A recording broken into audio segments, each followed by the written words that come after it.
Public office is supposed to serve the public, not function as a private investment vehicle. When a president travels overseas while his family businesses expand, fundraise, or attract investors, whether through crypto ventures, branding deals, or foreign relationships, the issue isn't just legality. The appearance of self-enrichment corrodes confidence in government, even before you reach the question of whether laws were technically broken. I just wonder, did you personally, or your department, whose mission that is, have any problem with the president's recent trips overseas, or the development of his business and his family's business around Bitcoin, meme coin, fundraising, or investor raising dinners? Any worry with the Department of Commerce, with the president and his family growing their own business while on the job?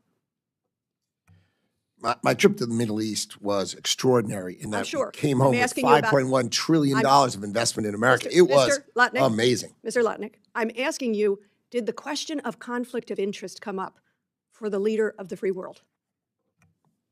No. No? I think you ought to have a team of lawyers take a look at that. It is grotesque, the way this president is using his office to enrich himself, his businesses, and his families. That ought to be something you're interested in. I wanted to first, Mr. Chairman, just offer for the record some articles and documents. The first is a Washington Post article of this week entitled, "We Are Witnessing the Suicide of a Superpower." The second is, as ranking member revealed, the report from Yale Budget Lab titled, "The State of U.S. Tariffs, June the 1st of this year." One of the highlights, American consumers face the highest average tariff rate they have endured since 1938, the Great Depression. The next one, U.S. Trade document, U.S. Trade Representative titled, "Reciprocal Tariffs Calculations and the Flawed Formula." I'm sure you know this formula very well, Mr. Secretary. It is incoherent and flawed. I enter that for the record. And a New York Times article, April 7th, the Trump White House cited my research to justify tariffs. It got it all wrong. And the final one, which was revealing of my use of the banana here, "Bananas to car seats. Walmart warns of price rise due to tariffs," for the record. Without objection? Thanks so much. I want to ask you about, I was interested in what you said to Mr. Morelli in terms of the mission and some of the language you used, the mission of your department, to protect, defend, and enhance business in America. That was a good summary? Sounds good. I think that's what you said. I tried to write it down fast. Still sounds good. I want to tell you something I agree with you on, and I agree with the president on, the closing of the de minimis loophole. You're absolutely right. It hurts retailers when stuff comes in here, package after package, order after order, under $800, no tax, no tariff, no review. It hurts retailers.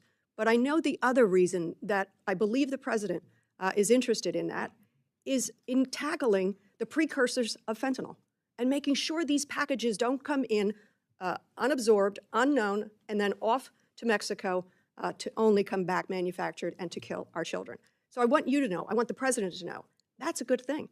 And I hope it brings great revenue to our Treasury. It should. We have passed on that at the expense of our children and at the expense of retailers. Thank you. So please take that back.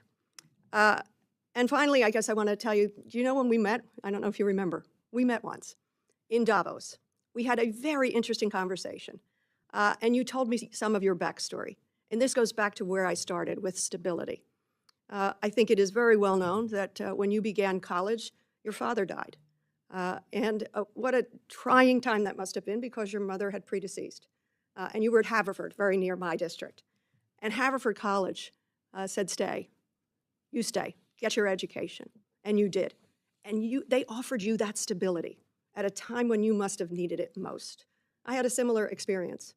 My father died when I was in my 3rd semester of college, suddenly of a heart attack. Difficult.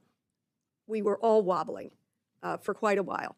But his company offered scholarships to kids who lost their parents. And I got a scholarship to go to law school, offering me stability that I had no idea I would ever lean upon. I take you back to that, because what have you done in the meantime? You rewarded Haverford. You're making sure that other kids get that stability.